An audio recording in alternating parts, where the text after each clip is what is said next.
Hello, students. Today we will do the seventh chapter of the book Footprints Without Feet, The Necklace. This chapter is it's a short story about husband and wife and their poverty and as well as greediness. Okay, let's begin the chapter.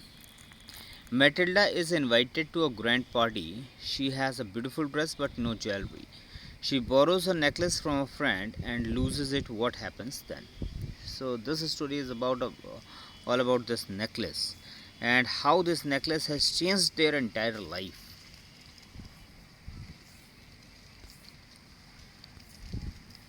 She was one of those pretty young ladies, born as if through an error of destiny into a family of clerks. She was very pretty, very beautiful, but unfortunately she was born in a family of clerks. She had no dowry, no hopes, no means of becoming known, loved, and married by a man, either rich or distinguished, and she allowed herself to marry a pretty petty clerk in the office of a board education. She wanted to marry a very rich person, but she got married with a clerk who was working with the board of education. She was simple, but she was unhappy. Here she was simple, but she was unhappy in this family after this marriage.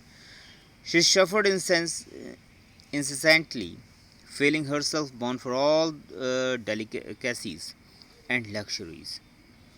So she always kept on thinking that she is not born for such family. She is born for something else. She has to live very lavish life. But unfortunately, she got married with such person who was not so much wealthy. She suffered from the poverty of her apartment, the shabby walls and the worn chairs. All these things tortured and angered her. When she seated herself for dinner opposite her husband, who uncovered the tureen with a delighted air, saying, "Oh, the good pot pie! I know nothing better than that," she would think of elegant dinners, of shining silver. She thought of the exquisite food served in marvelous dishes. She had neither frocks nor jewels, nothing, and she loved only those things. So, whatever she had, she was not at all satisfied with those things. During dinner, whatever she had at that time, she thought that she should have number of other things like silver spoon, silver, shining silver, or all those things and she had neither frocks nor jewels, nothing, and she loved only those things. So she had no jewelry. Okay, she don't have good um, garments, but she was thinking of only all those things. She had such kind of desire. She had a rich friend, a schoolmate at the convent, who she did not like to visit. She suffered so much when she returned. She wept for whole days from despair and disappointment. And she had number of those friends who are very rich. Okay, so whenever she comes from those parties where she met all those friends who are rich, she always cry a lot and feel so much despair and disappointment. One evening, her husband returned elated, bearing in his hand a large envelope. Here, he said, "Here is something for you." Okay. She quickly drew out a printed card on which were inscribed these words: "The Minister of Public Instructions and Madame George Ramponneau Ask the owner of M and Ma'am Lucille's company. Monday evening, January 18, at the Minster's residence. So this was the invitation for one grand party. Okay. Instead of being delighted as her husband had hoped, she threw the invitation spitefully upon the table, murmuring, "Why do you suppose I want with that?" Okay. Her husband thought she must be very happy because she always wanted to go in such grand parties. Okay. When she got this opportunity, she was not happy. "But, my dearie, I thought it would make you happy. You never go out."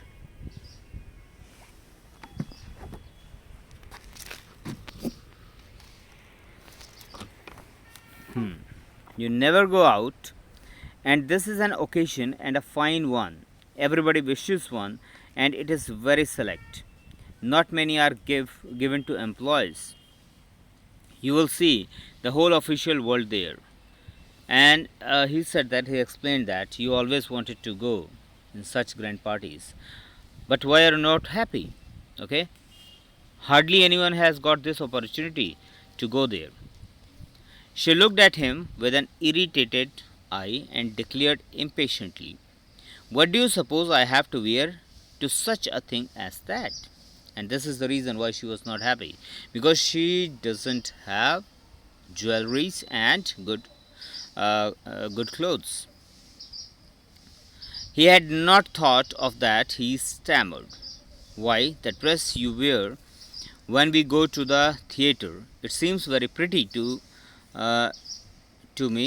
He was silent, stupefied, in dismay, and at the sight of his wife weeping.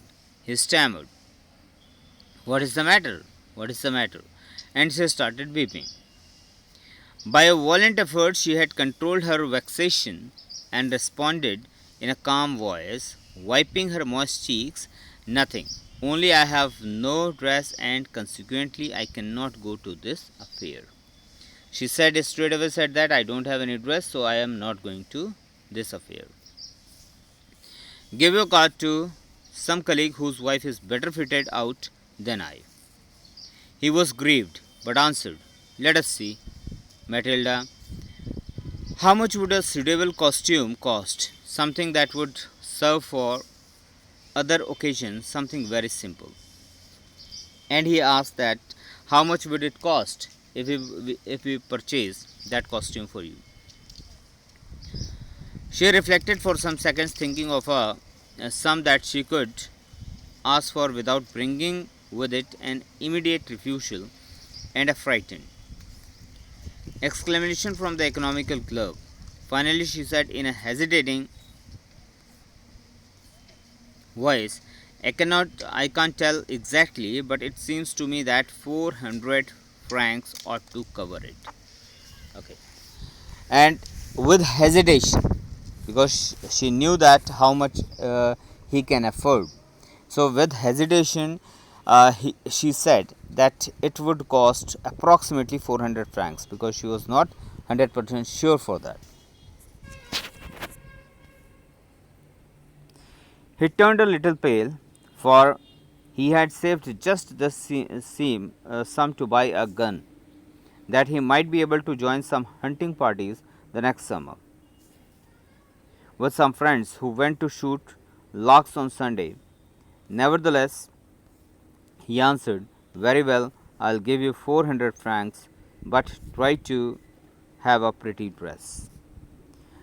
Okay, and he saved those 400 francs to buy a pistol, because he wanted to go for hunting with his friends. But he sacrificed that, and he said that, "Okay, I'll give you 400 francs and you may go and buy that dress." The day of the ball approached, and Ma'am Loisel seemed sad, disturbed, anxious. Nevertheless, her dress was nearly ready. Her husband said to her one evening, "What is the matter with you? You have acted strangely for 2 or 3 days. And the day was just about to come.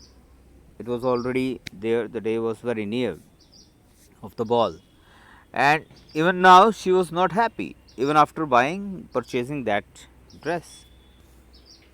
And she responded, I am vexed not to have a jewel. Now she wanted jewelry also. Nothing to adorn myself with. I shall have such a poverty stricken look. I would prefer not to go to this party. And she said that I don't have any jewelry, so I'm not going to the party. He replied, you can wear some natural flowers in this season. They look very chic. She was not convinced. No, she replied. There is nothing more humiliating than to have a shabby air in the midst of rich women. She said, no, that would look very shabby to wear those natural flowers among those in the midst of those rich women. Then her husband cried out, how stupid we are! Go and find your friend Ma'am Foster and ask her to lend you her jewels. Then he said that he suggested that go to your friend. She is very rich. She can lend you some jewelry. She uttered a cry of joy. It is true, she said. I had not thought of that. The next day she took herself to her friend's house and related her story of distress. Ma'am Foster went to her closet, took out a large jewel case, brought it, opened it, and said, choose, my dear. She saw at first some bracelets, then a collar of pearls, then a Venetian cross of gold and jewels of admirable workmanship.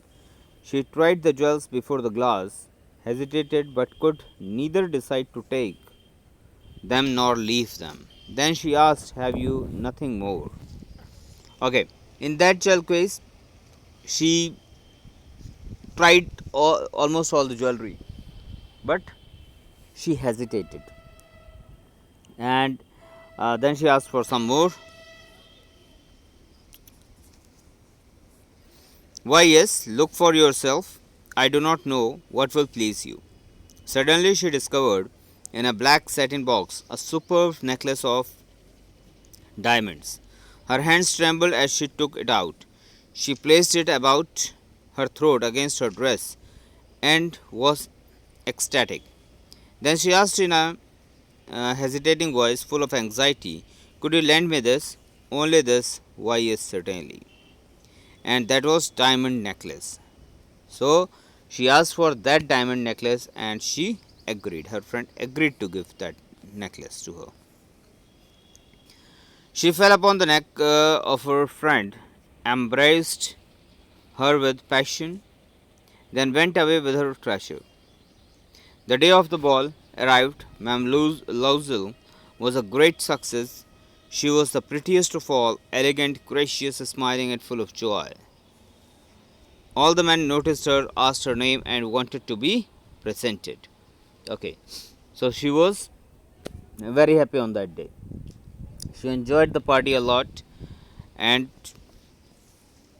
she danced with enthusiasm, intoxicated with pleasure, thinking of nothing but all this admiration. So everybody admired her. Everybody admired her beauty and that necklace, that dress. This victory so complete and sweet to her heart. So she was quite satisfied with this victory. She went home towards 4 o'clock in the morning. Her husband had been half asleep in one of the little saloons since midnight, with three other gentlemen whose wives were enjoying themselves very much. So their husbands were taking rest there at one corner, and the wives were enjoying in the party.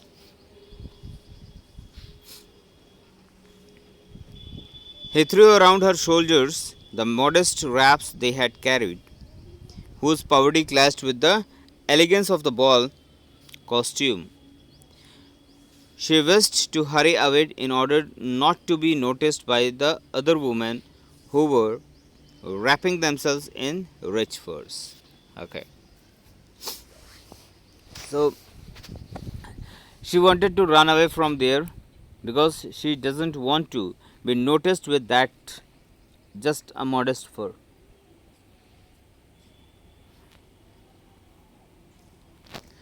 Loisel detained her.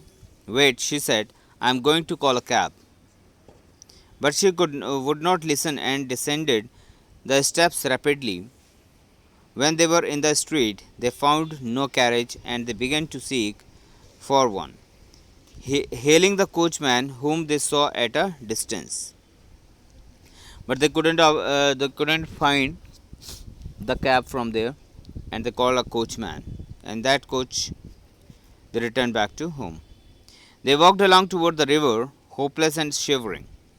Finally, they found one of those old carriages that one sees in Paris after nightfall. It took them as far as their door, and they went wearily up to their apartment. It was all over for her, and on his part, he remembered that he would have to be at the office by 10 o'clock. It was already very late, and he remembered that he has to go to the office also by 10 o'clock. She removed the wraps from her shoulders before the glass for a final view of herself in her glory. Suddenly she uttered a cry. Her necklace was not around her neck. When she reached home, she covered off that fur, and she wanted to have a final view of her beauty in front of the mirror. She couldn't find that necklace there. Loisel, already half undressed, asked, What is the matter? She turned towards him excitedly. I no longer have Ma'am Foster's necklace. He arose in dismay. What? How is that? It is not possible. And they looked in the folds of the dress, in the folds of the cloak, in the pockets, everywhere. They could not find it. They searched it everywhere, but they could not find it. He asked, You are sure you still had it when we left the minister's house? Now they started searching it. Yes, I felt it was it as we came out, but if you had lost it in the street, we should have heard it fall. It must be in the cab. Yes, it is possible. Did you take the number? No. And you? Did you notice that what it was? No. And they are discussing about that where could they lost this necklace. They looked at each other, utterly cast down. Finally, Loisel dressed himself again. I am going, he said, over the track where we went on foot to see if I can find it. And he went. She remained in her evening gown, not having the force to go to bed. Towards 7 o'clock, her husband returned. He had found nothing. So her husband went over there. He searched the whole street everywhere, and he returned back at 7, but he couldn't find that necklace. He went to the police and to the cab offices and advertised in the newspaper offering a reward. She waited all day in a state of bewilderment before this frightful disaster. Loisel returned in the evening, his face pale. He had discovered nothing. Again he tried everywhere in the cab with police, but he couldn't find that necklace. He said, Write to your friend that you have broken the clasp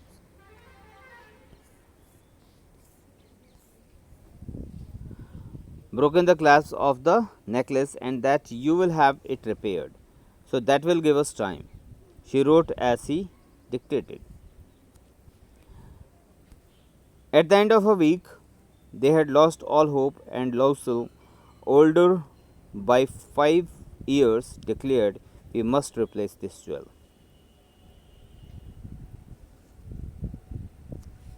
So after a week, they couldn't find it, and finally, they decided to replace that jewel.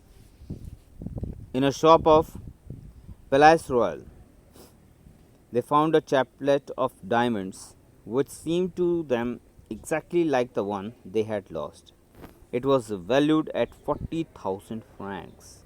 So, exactly almost the same necklace, the cost of that necklace was 40,000 francs. They could get it for 36,000, and after bargaining, finally they got it for 36,000. Lausel possessed 18,000 francs, which his father had left him. He borrowed the rest. So he had those 18,000 francs which his father had given him, and the rest of the money he borrowed. He made ruinous promises, took money from usurers and the whole race of lenders. So he has taken money from everywhere, wherever it could be possible to lend the money. He took the money from everywhere. Then he went to get the new necklace, depositing on the merchant's counter 36,000 francs. When Ma'am Lausel took back the jewels to Ma'am Foster, the latter said to her in a frigid tone, "You should have returned them to me sooner, for I might have needed them." Okay. And Ma'am Foster said that you should have returned it rather earlier, because I might have needed it at any moment. Ma'am Foster did not open the jewel box, as Ma'am Lausel feared she would. What would she think if she should perceive the substitution? And even now she had a fear that she might said something if she will see the substitution, because that necklace is exchanged with another one. What should she say? Would she take her for a robber? And she might think her as a robber. Ma'am Lausel now knew the horrible life of necessity. She did her part, however, completely heroically.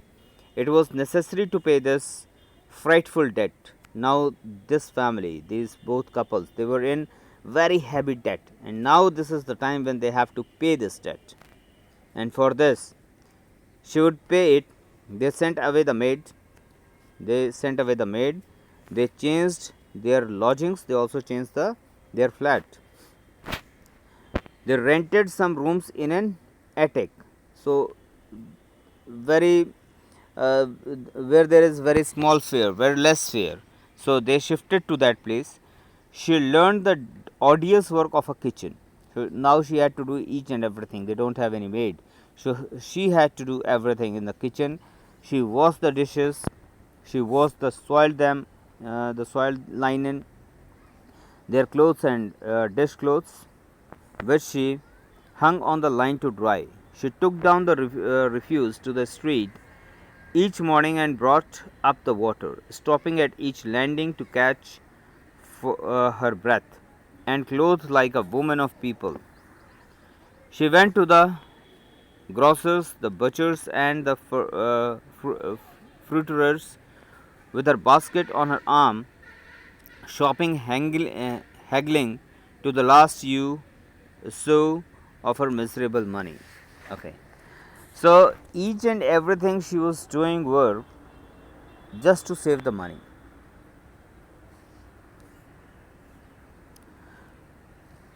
The husband worked evenings, putting the books of some merchants in order, and nights he often did copying at 5 sous a page. Okay. So her husband, he was also working very hard. He was working in various shifts, and this life lasted for 10 years, and it took whole 10 years. At the end of 10 years, they had restored all. Ma'am Lausel seemed old now, and after 10 years, Ma'am Lausel seemed old now. She had become a strong, hard woman, the crude woman of the poor household. Now she started looking like a poor woman. Her hair badly dressed, her skirts awry, her hands red. She spoke in a loud tone and washed the floors with large pails of water.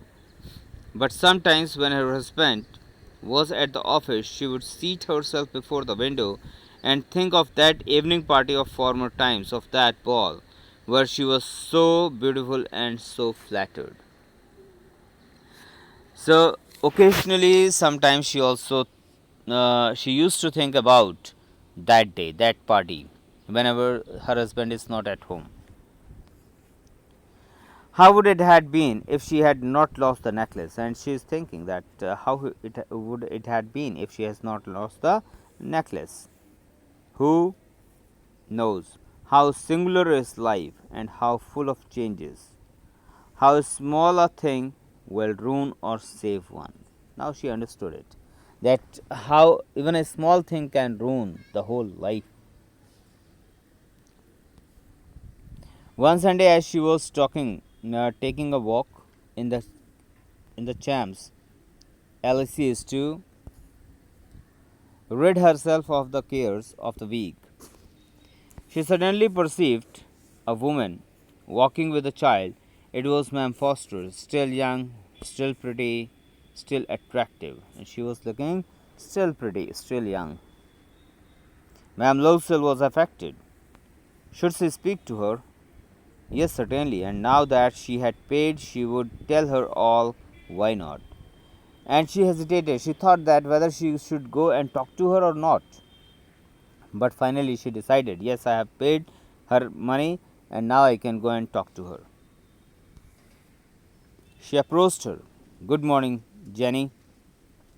Her friend did not recognize her and was astonished to be so familiar addressed by this common personage.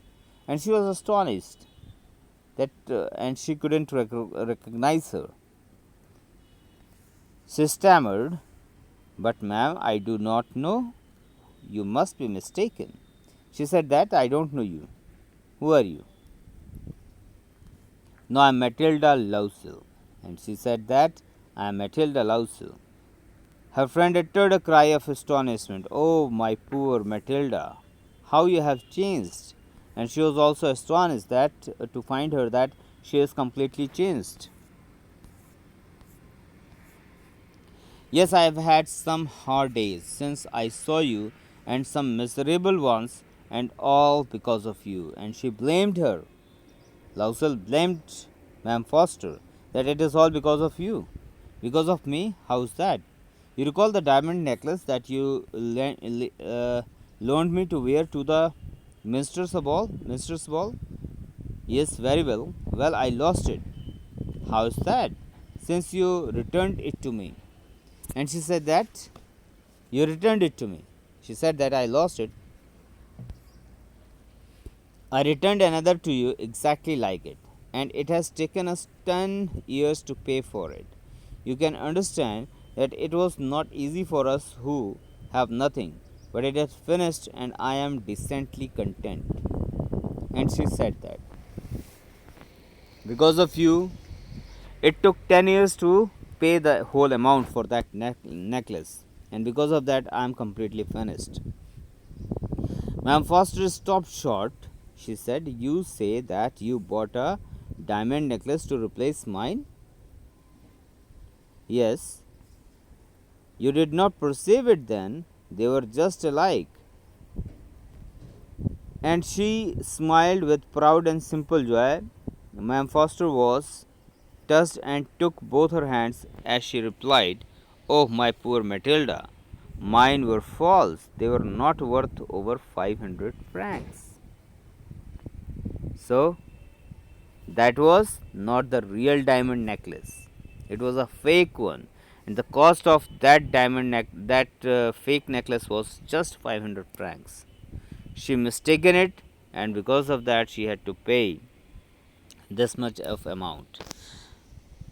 It's written by Guy de Maupassant. Okay, and actually, this is not what they have paid for necklace. This is what they have paid for misery. Okay, sorry, for greediness. This is she had paid for her false attitude. Okay, false attitude towards life. So that is why always it is said that whatever you have with you You must be satisfied in that. We must not look anybody else, whatever they possess. Whatever we possess, we must satisfy with ourselves. Alright, students, so this chapter is over.